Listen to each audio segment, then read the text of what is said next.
I just wanted to, I suppose, start the seminar with a bit about my business. It's a financial wellbeing business, and really, I suppose, what I want to do is transform people's relationship with money and life. And I want to share with you why that's important to me. So I'm going to say about 10 years ago, I actually was financially well off, didn't have much of a loan, and was on a good income. And then I just found myself starting to make some poor money decisions. I just started, in a sense, starting to sort of self-sabotage and sort of making some poor mistakes in how I was investing my money.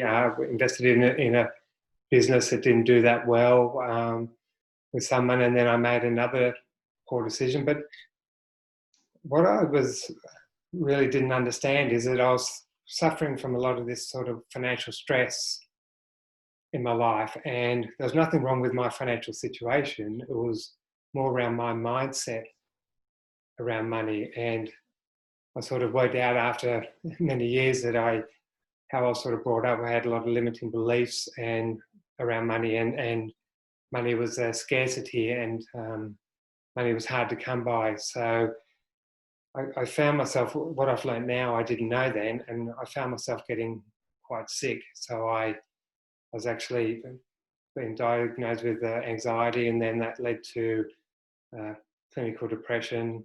I had that for a few years there, and just trying to keep as healthy as possible. And about a year after that, I actually suffered from prostate cancer, so a fairly aggressive prostate cancer, which I again dealt with and had the procedure, and I'm over that. What led on to that, but is a year past that, is that my relationship, my marriage broke down. I've been married for almost 22 years. And what I didn't know at the time is that I'd been holding on to this financial stress, and it was actually eating inside of me. It was, as I said, stress itself is one of the leading causes of anxiety, depression, cancer, and relationship breakdowns. And I was going through all that. So part of what I'm wanting to give back is I don't want people to go down that same pathway as I do. There is a lot of financial stress, a lot of financial anxiety out there, not only what we're going through at the moment with COVID, but also in regard to, just generally speaking, the NAB did a survey in regard to financial wellbeing and financial stress, and the survey indicated that there's about 40% of people financially stressed. So I'm really wanting to change that, and, as I said, get people having a healthier relationship with money. I wanted to share that with you. It's a part of why I'm doing it. My two brothers don't even know probably the full extent of maybe on the depression side. So thank you, I suppose, for listening to that and supporting you and us on the journey. So we're really here to talk about how to get clear on your finances and save up to $1,000 per month in 30 days. That's the premise of this webinar. And what I'd like to do is just to get a bit of interaction is, if you could just take just 20 seconds and just put in the chat, if you actually had $12,000 in 12 months' time saved up just by being smarter with your finances, put down something that you'd really want to do with that, whether it be a holiday, overseas trip, whatever that may be. Just want to see, and I'll get some feedback from Heath in a moment, just want to sort of get a bit excited about this, because finances isn't sexy. So I'd be really interested in getting some feedback on some of the things that you might do with that sort of $12,000 that you might save over 12 months. And if there's any that come through, Heath, would you be able to share them? Okay. Yeah, nothing yet. Cool. What would you do, Heath? Well, ladies first, Em said that she'd pay off the home mortgage, which is probably I'm glad you've only got a $12,000 home mortgage, Em. That's fantastic. What would I do? I would actually invest it in my business. Okay. So two investments. So there's no overseas trips there. What about you? There is for Lenka. Lenka is going to have a nice overseas holiday as usual. So that sounds good. That's great. And it is, as I said, something to look forward to. You know, we can sort of sort out our finances and be able to achieve that. So I just want to, again, I'm really grateful for you taking the time to, out of your evening to be with me. I'm very grateful for that. As I said, there's a lot going on there. There's, you know, you're working from home and doing all sort of different things. We are coming back to some normality, but again, for taking the time out of your day, I appreciate that. And as I said, I'm here to add as much value as I can over the next 40 minutes or so.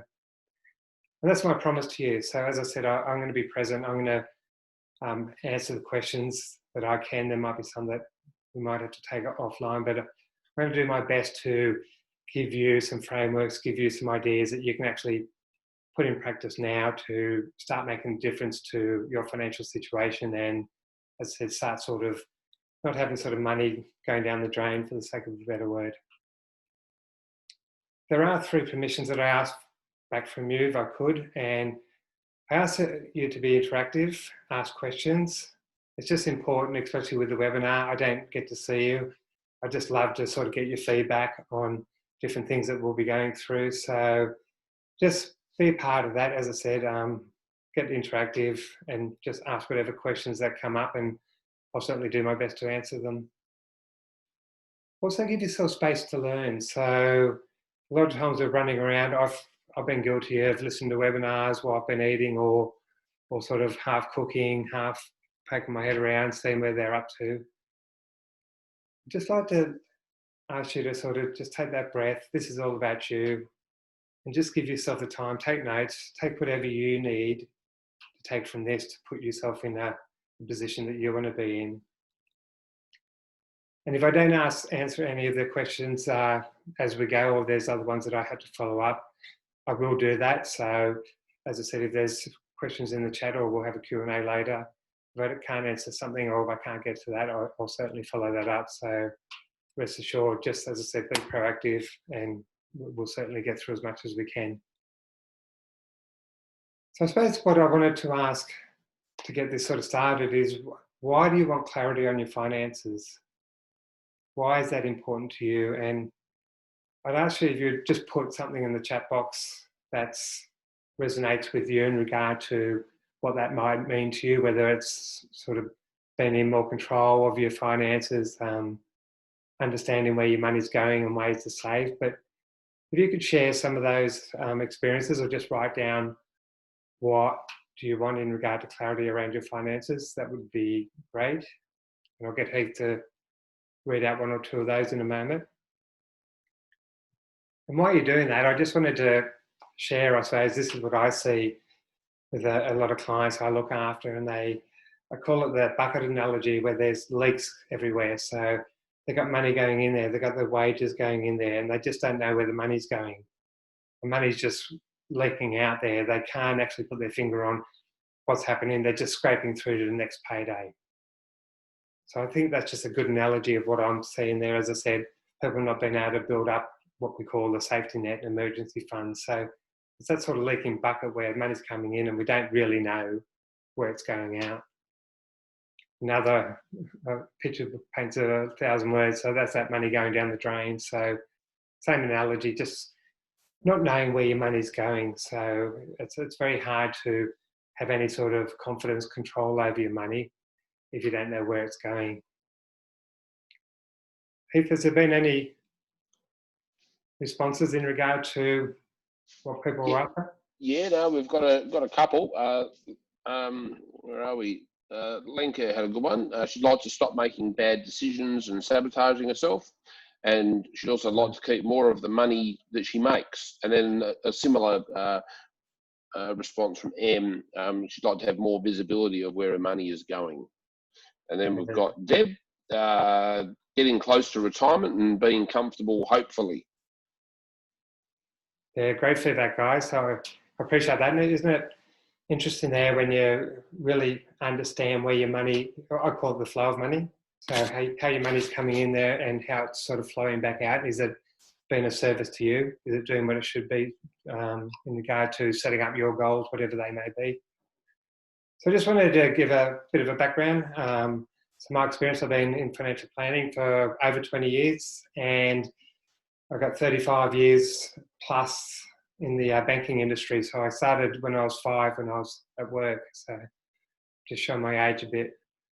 Education-wise, so I've got CFP, which is a qualification you need in the excuse me, financial planning industry. I've got my diploma in financial planning, and I've recently, just almost 2 years ago, got a certified money coach in regard to talking to clients around their money situation, their sort of beliefs, behaviours around money, and I'll go through that a little bit further in the presentation. And just 2 recognitions which I'm proud of. So I was a Business Excellence Awards finalist last year, and I was a finalist in the Telstra New South Wales ACT Awards in the financial planning industry. So it just gives you a bit of a brief of a bit more around me. So let's get into it. Let's start diving in. So what are we going to talk about? So we're going to talk about a framework around process to get clear on your finances. And I think that was some things that were noted in the comments. So I appreciate that.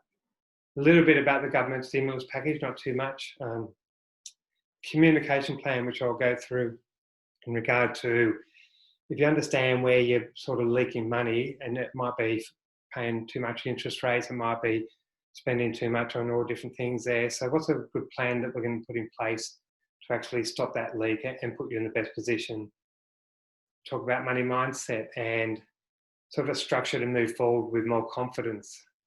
And then we're going to talk about an online training program that we're doing for our clients. And the reason why I've got that down at the bottom there is that all the points before that is all about education. The bottom one's around being more competent. The bottom one's around making something happen, changing something in your life and actually moving forward with that. I wanted to share with you that 6 months ago, I wanted to do a webinar, and I came up with all the excuses why I can't do it, and just sort of hold myself back, a bit of self-sabotage. And I actually went to someone that actually supports people putting on webinars, and they said, you'll have one in 4 weeks. And to begin with, I was sort of hyperventilating. So I took it on. I just thought, I want to change. I want to actually share my story and change people's lives around their money and their beliefs and patterns around money. So I took it on. And here I am, 4 weeks. I've already presented before, but it took 4 weeks to start from not knowing a thing about webinars to being able to present and sort of share this story. So being accountable and having someone that's got your back and holding you through that process, I think is important. So let's talk about getting clear on your finances. And I love the picture down the bottom, which is feeling empowered and in control. It's just a real powerful sort of picture there. And I want to talk about starting to get intentional with your spending. So that's being in control. So we really need to identify what your wants and needs are and sort of separate them. So a needs is that you've got to buy food to live. A need is you've got to pay for electricity. You've got to pay for gas. So that maybe pay for schooling. These are things there that you actually need in regard to living day by day. And your wants might be, going out for those sort of coffees, or, having a nice bottle of wine, going out for dinner, those sort of things there. But if you can actually separate your wants and your needs, then you can actually start making decisions around how you choose to spend your money, what that actually looks like. And I shared this the other week, and we'll probably do it again. And I think I asked you, Heath, in regard to, I know you don't mind a red wine, so I'm not sure whether you put that in the wants or needs. I would have to say needs. Yeah. So we'll continue on, but I just think that's just really important to differentiate that and be clear on that, because you do have so much control on what your wants are. I sat down with my wife and we decided that we just want to have more control on our spending, and we're going without 1 coffee each a day, and that's saving just under $4,000 a year.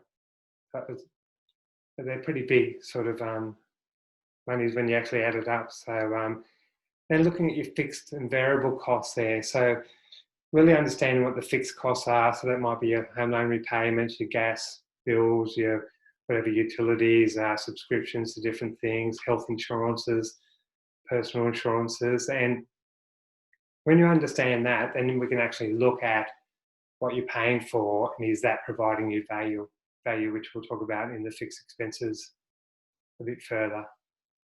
The other thing is on the conscious money spending. So instead of people look back and say, well, look, I'll go through my credit cards and I'll set a budget, but it's always in the past. So what I do with my clients and what they see value in is doing it as you go. So do 30 days as you go, because you're in control. You're actually saying, well, today I choose this, today I choose that. So whatever that spending plan comes to be, it's you being conscious about it, as opposed to looking passing it when, okay, I spent that, that must be what my budget is, that's what my spending plan is. So track it in advance, track it, as I said, live over 30 days. The fixed expenses, so really understand what you've got and whether it's serving you and whether it's of value. So with our health insurance, we had different policies, and when we wrapped them all up together and actually negotiated that as a package, then we saved about a bit over $2,000 a year. There's even, I was talking to a client there that they were quite a bit older and they had health cover for if they were going to have a baby, and so it's really understanding what you've got. Is that what you need, or is there sort of things there that you can actually reduce or start looking at, start shopping around in regard to, as I said, your insurances, your loans. We had a subscription to a provider that we didn't even know, and we've been paying it for a number of years. So until you actually sit down and go through that, it's just amazing what you find. So just as I said, understand wants, needs, and fixed expenses, and then looking at the next pathway, which we'll talk about. The stimulus package I'll just brief on, and as I said, it's been going for a while now. So the income support in regard to the JobKeeper payments if you've had a reduced income and your employees put that in, job seeker payments if you're looking for work. I don't know whether you might talk to this in a moment, Heath, but there is a temporary release of superannuation that you can look at depending on your situation. So potentially up to $10,000 before the 30th of June, and a further $10,000 from July the next financial year. So there's no tax payable on that. It's there. There's got to be the right strategy for you. Heath, why I've asked Heath to answer this is because his background is financial planning. He's good at what he does. So I don't know whether you've got anything to add there, Heath. Yeah, I mean, I've had a couple of clients that have, because of the industries that they're in, they've kind of been forced to take it. Like they're in the hospitality industry, which have been directly impacted. But all I've said is really to leave that as a last resort, because you've also, I mean, I'm sorry to steal your thunder, but we talk about like putting mortgage payments, for example, on hold for 6 months. So if people kind of go down that route first, before they need to access up to the $10,000, obviously because it's for both financial years, really just to use that as a last resort. So obviously that's what it's there for. Whereas I've heard of a lot of people that have just thought, oh, happy days, I'll just take the money out of super because I can't touch it for another 20 years. And whereas if they look at it in the big picture, it could have a fairly detrimental impact on their end retirement benefit. So yeah, just tread carefully. Yeah, thanks for that. And I think Heath did steal my thunder, so thanks for that, mate. So you do have an opportunity to, look at that mortgage pause for 6 months. Is that the right strategy for you? We'll go through in a moment a bit of a plan there on that's, in my view anyway, potentially the last thing that you look at there. There's other things that you can negotiate before maybe looking at a mortgage pause, because you're still got to pay it back. You can negotiate on other loans. So if you've got some personal loans there, do some payment pauses. I think banks are really willing to meet you in regard to where you're at, what's happening financially, and how to support you. And even utilities, paying your sort of gas, electricity, there's even potentially payment plans available. So I think the key message I want to talk about is that just communicate. So if you are struggling financially, there are stimulus packages there, there is support there, and don't sort of let it fester. Don't actually get stressed about that. Actually look at where you're at and have a sort of a plan, have a strategy on who to communicate with, what have I got available, and that's what we've been doing for our clients to move them through the next sort of 3 to 6 months, maybe 12 months. This is the key I want to talk about. It's really the communication plan. So the first thing that we actually focus on is understanding what someone's credit score is. And I want to share with you why that's important. So a credit score means what a bank thinks of you if they're going to lend you some money, whether you're credit worthy. And that the higher the score, the more that they're feeling comfortable in lending you money. And in my view, everyone should know their credit score. So I know my credit score, and my clients, we actually can do a credit score check without the banks knowing. So, but it's our score, and we should know. We know that if we're going to do any sort of refinance or negotiation with banks or any other financial institutions for that matter, that they're going to look at that. So, and why that's important is that we can potentially do some strategies around increasing that or lifting that credit score, certainly over time. So that's certainly a big one. That's probably a starting point in regard to any communication, because we want to know in advance what the bank's going to think of us or what other financial providers are going to think of us if we're going to go to them to get some sort of finance. Do your homework. So what is out there? What's available in regard to your superannuation insurances? Do a bit of groundwork before we start ringing up banks. So we actually have a bit of a plan with our clients to actually understand what's going on out in the marketplace, and then we're ringing the banks as an example. So if you're on sort of 4%, 4.5% interest rates, generally I think the mortgage industry, the feedback I get anyway, is that people are generally paying 1% above what they should be in regard to interest rates. So on a loan of $500,000, which is quite common, there's $5,000 that's you're just giving away to a bank and giving away to their profits. So we need to buy shares in them. So just really understanding what's out there before we actually start talking to different providers, and we're really looking at negotiating what you should, what's best for you. And on that is, when we're looking at a loan refinance, so is that the best strategy, or can you actually stay with your existing bank and negotiate a better rate? If you jump on the phone and actually be strong about your intentions to potentially leave, that you've been a client for however long, and you want a better rate, and you're determined, they'll give you a better rate. You don't have to move even. It's just a phone call that you can save you maybe $2,000. It's a pretty cool phone call. Maybe going on interest only if that's going to get you through this sort of next 3 to 6 months if you've had something happening with your income, or as we talked about before, having a repayment holiday. Looking at your superannuation, whether you should take money out of that, and that's going to someone like Heath to actually get guidance there. Is that the best strategy for you? Looking at your insurances, have you got the right levels of cover? Are you paying for what you actually need? Look at your health insurance. Are you getting the value for what you need? And potentially restructuring debt. We do a lot of work around this, and we're finding a lot of clients have got a lot of credit card debt and they're paying 25%, 24% interest rates. So all they're doing is paying off interest and never getting their debt down.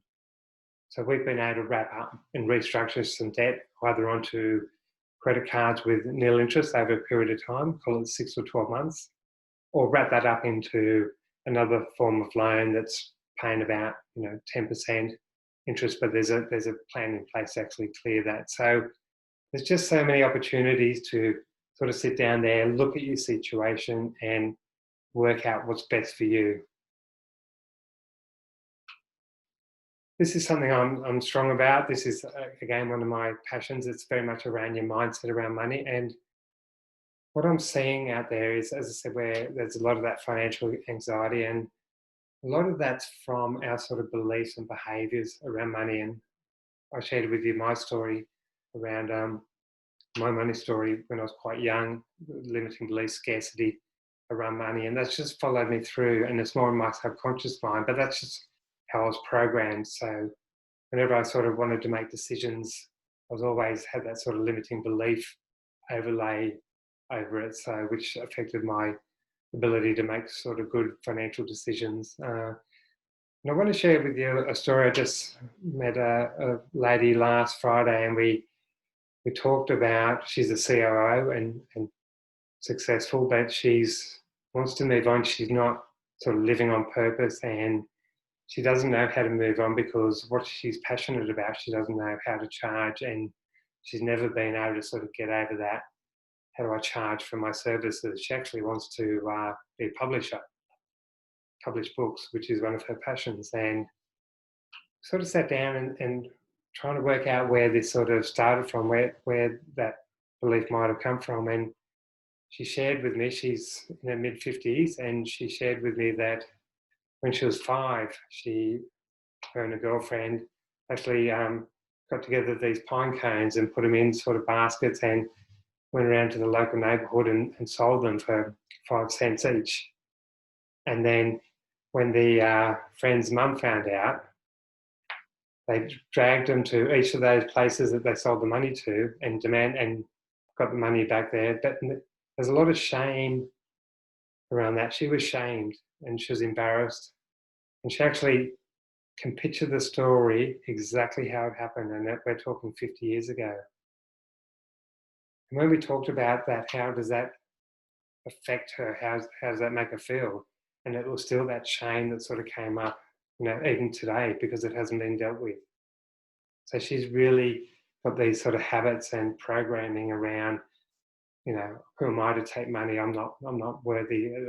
It's very shameful. I said I've got such a negative experience around it. And it was interesting when she actually shared the story, and we sort of went back and said, well, what does it look like? If you're looking now from the outside, and what does that mean to you now? And she said, well, that was just a 5-year-old girl, and it probably wasn't dealt with right by parents at that time, and it sort of released. And I just got some feedback from her the other day that she's sort of just so much more positive and looking at ways that she can actually go to market and sort of start this sort of author journey and start earning money without that sort of limiting belief around that.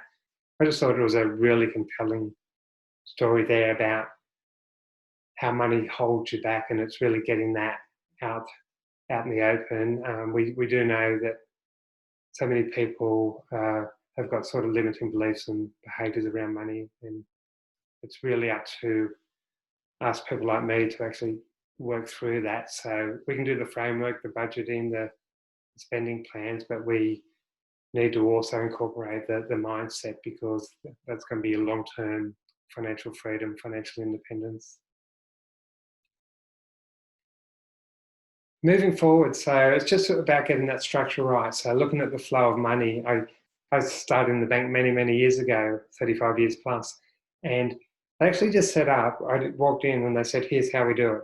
So you've got a Christmas club account, you've got this account, you've got that account. I set up 3 accounts. I didn't even know what I was doing. That's what everyone did. And in hindsight, it's a fairly positive thing to do. So money didn't come into my account. It went straight into these other accounts, and then I got paid and I lived off whatever I got paid. I just got used to that.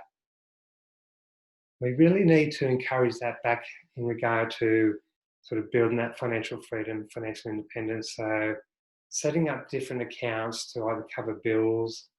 So if you get a natural bill in there, you've got money set aside there, you don't panic, you don't sort of get that overwhelmed feeling. Having an emergency fund bucket, so if something happens to you that you can be safe, you can sort things out. And having a holiday account, so sort of building that's bringing that sort of joy, that excitement. And I'd even take it a bit further, and people used to just call it a holiday account, and I know that there's a bit of psychology now around being really specific, saying that holiday account, naming that's my European 2022, if we're allowed. That's my European 2022 holiday with my family account, and I've got a goal of to get to $20,000, whatever it may be, but just starts to bring some passion and some clarity around structuring your sort of financial, structuring your flow of money. So it's been a service to you before it goes into your spending account, and a lot of it just goes, as the analogy of the leaking bucket. If you've got an offset account, so if you've got a home loan and you've got what they call an offset account, which is just money that can sit beside your home loan and offset the interest, that's probably a better place, because these bank accounts don't have very high rates of interest. But then again, it's just having the discipline to understand what you're building that money towards, but it's probably a better place to have it. So I just wanted to share a case study with you. So I was dealing with a corporate woman, very successful in what she did. She was did a lot of coaching in the corporate world. And when I actually sat down with her, and she came across very successful and dressed well, and we actually sat down and she said, I'm not sleeping at night. I'm stressed. I'm financially stressed. I live paycheck to paycheck. I've got credit cards all out of control. I don't know what I'm doing. Can you help me? What I want to share with you, that I think that's quite common, where on the outside, people are quite successful in their career, in their jobs, but when it comes to money, there's a lot of sort of learnings and education and confidence with dealing with money. So we sort of sat down and worked out what some of her beliefs and behaviours were around money, and she's always had to look after other people. She's never put herself first, and that's caused money issues fairly consistently with her. So she also had a lot of sort of credit card debt, which we restructured and put into a personal loan, wrapped that all up, and that was saving about $600 a month. And then we looked at some of the other patterns, some of the money she was spending that was not serving her, and it was to do with some limiting beliefs and behaviours. So we saved a few $100s a month there. And so what she could see is that her loans were now restructured. They were going to be paid back within a certain period of time. She's potentially going to get a bonus. She had no emergency funds, and she's now drip feeding money into a bank account to build up emergency funds. And she's just a lot more confident. So she just feels more in control, and she's not embarrassed about money. She actually is sort of motivated and can see this all building towards what she's trying to achieve. So I think it's just a strong story there to, as I said, build the framework, but also look at the mindset around money and what might be holding you back. So just a quick recap is, as I said, so we just talked about the framework, having that intentional spending plan. Talked a little bit about the stimulus package. Again, it's reaching out there. Don't let, again, the situation where you're missing payments and you're not communicating with different providers. Be out there, tell your story, and as I said, you'll be surprised what you can sort of work out with the different providers. Have that communication plan, as I said, be on top of it. Look at that mindset. Look at if you've sort of got blocks or things aren't working for you, start digging a bit deeper. What might be the cause there? And a lot of it's subconscious, but just start to sort of sit with it and see what drops down in regard to what some of those blocks might be. And then moving forward with a structure that's sort of going to better serve you.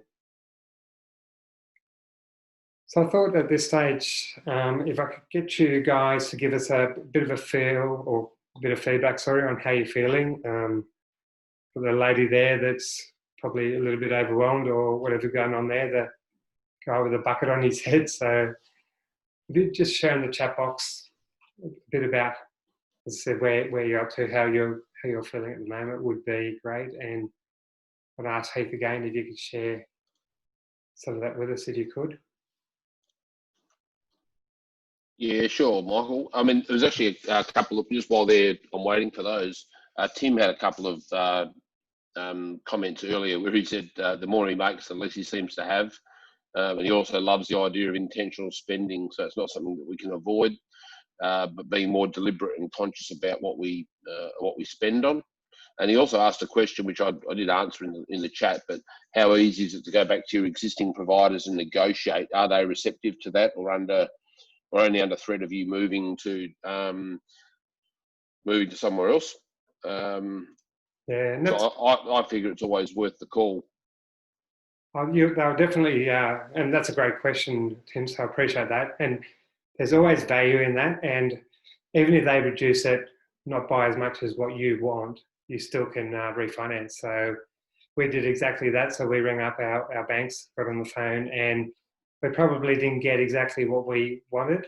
So refinance is still an option, but we've saved a fair amount of money. So, and I think your point before, Tim, around, I suppose the more income you get in, the less money you seem to have, and that's I suppose that having that control, understanding where your money flows and why that is. I talk to CEOs that are on pretty good incomes, but their finances are a mess, and we're talking sort of 500,000 plus that they're earning, and so it's not that relative to what you're earning. It's more the flow of money and what it's doing for you and how that's sort of leaking out, and is it being of service to you? So some great questions there. Did any others come up, Heath, around how they're feeling? No, you've obviously done a great job, Michael. Although you'll be later for that, is it? Yeah. So what I've spoken to you so far in this sort of webinar is around education. And I also shared with you around my own story about putting on a webinar and having someone holding me accountable in regard to actioning that, where I was thinking about it for 6 months and, as I said, not getting my story out there. So based on that and wanting to hold someone's hand and take them through this process from this sort of financial, I suppose, insecurity, or, not being on top of your finances, feeling a little bit overwhelmed, to financial freedom, financial security, and the potential to save up to $1,000 a month.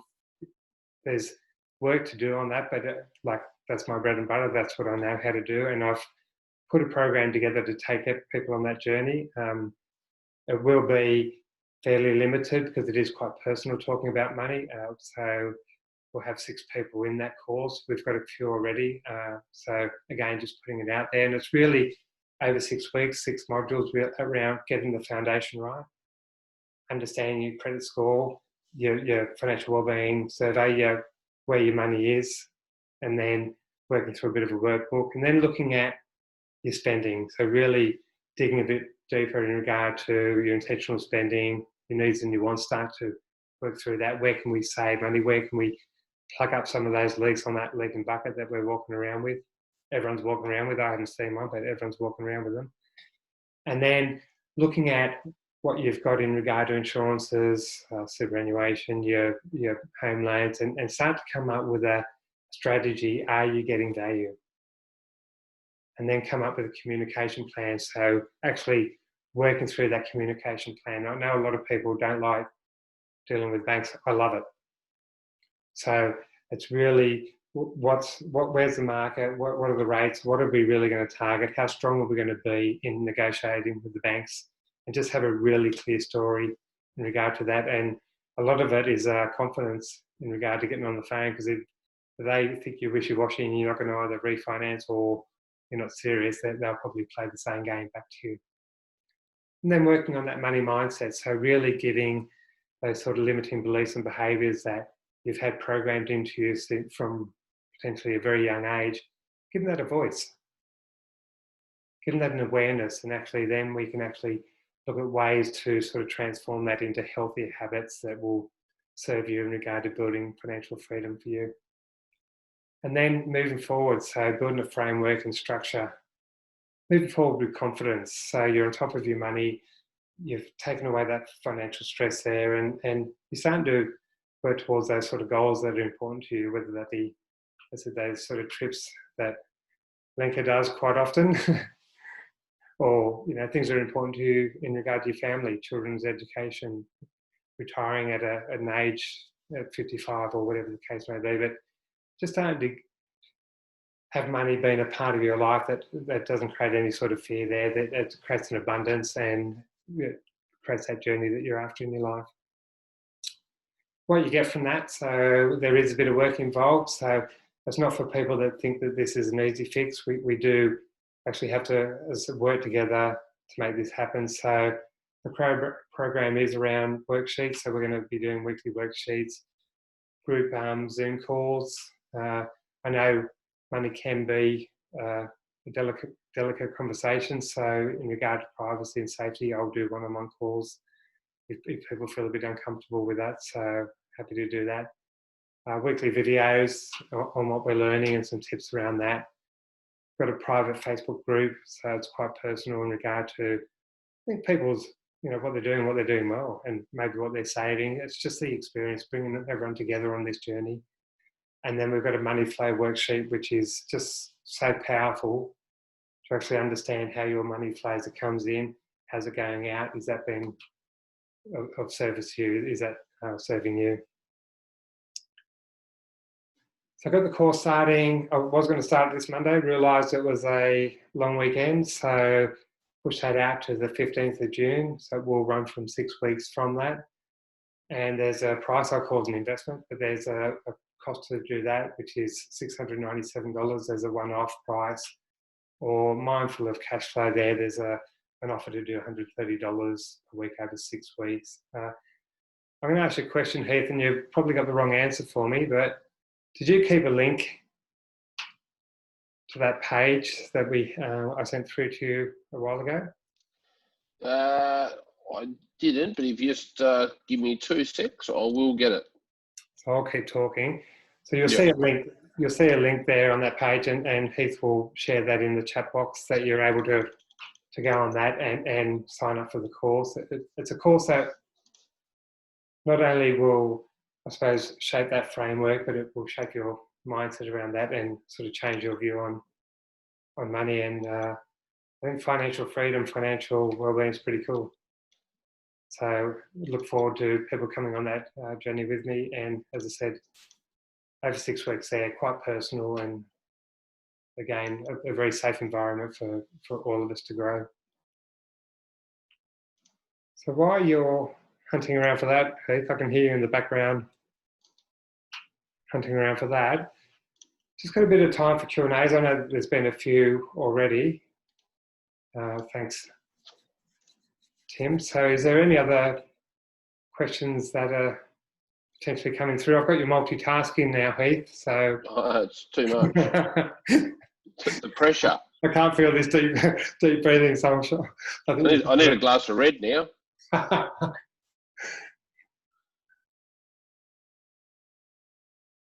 So what I'll do, actually, I can stop sharing that, and I can actually see any questions.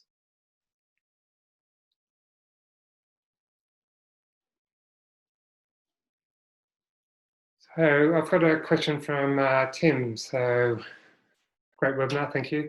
What could an average person reasonably expect to find in their budget, dollars-wise? That's a really good question, and I'm going to say, in all honesty, if we can't save $500 a month, up to that $1,000 a month there, again, unless you're really structured, you're really on point with your finances, and you don't have sort of any financial overwhelm or financial stress, you probably wouldn't be here, but that might be the case. So I'm generally saying that people that I'm dealing with and seeing come through there, as I said, that lady I saved, it was about $900 a month, but you see the starting point around that sort of $500 a month.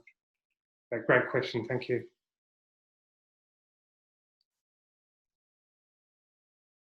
So Lenka asked, what techniques do you use to unearth the core money beliefs that hold us back? Well, that's a very good question, Lenka. And to frame that, so we call it an awareness program. So it's really, everyone's got a money type or a few money types. There's 8 in total, and 6 don't service and 2 do. And what we actually do is start understanding what money types you are. And I'll share just two examples with you. So one that I see a lot of is a sort of a victim money type, where someone's got a story, something's happened to them in the past, generally when they're quite young, and they've carried that sort of story through their life, and it's held them back there, so they can't be successful. They can't be successful maybe at life or definitely with money until they sort of acknowledge that story and don't as a disacknowledge it at all. Respect that still, but sort of learning how to give yourself forgiveness, move past that, and then set up different patterns there that will serve you. The other one, which I was guilty of, is having an innocent money type. So it's just not being accountable. What I would do is, and I see other people doing it, is that they'll get a bill and they'll just put it in the cupboard. They'll get their credit card statement, they won't go through, or they'll just, if you don't look at it, it's not there, is the mindset. But it catches up with you. And you're stressed anyway. You're actually going, I know it's there, I know it's sitting in that drawer, I need to open it up, I need to pay it. But again, if we can sort of prolong that and not accept that. So again, that's moving someone, giving someone the confidence and the steps to show them how to be accountable, show them how to have a better relationship with money, to actually look at their money in a different way. And then when bills come in there, they're going, okay, I'm on top of this. I know what's in my bank account. I'm going to have to move money here, move money there, or I'm going to be a bit tight. I'm going to have to take from here, whatever the case may be. But you're in control, and you're accountable. Bills are going to happen, and when you've got a good structure in place, you know when they're going to come in. So you just got that sort of peace of mind that you can control that. So they're two that I see a lot. Thank you.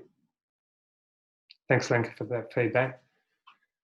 So what I might do, guys, is sort of stop it there. I'm happy to sort of do Q&As past this. Again, I really appreciate your time. I value that. And ideally, you've taken something away that will, let's say, provide a framework. You can actually look at your situation there. Or, again, take advantage of this course there. We'll be on it together and make that difference from that sort of financial overwhelm to financial freedom excitement. So again, thanks for joining us. Heath, thanks for helping out again. Love your work, mate. My pleasure, Michael. And all the best.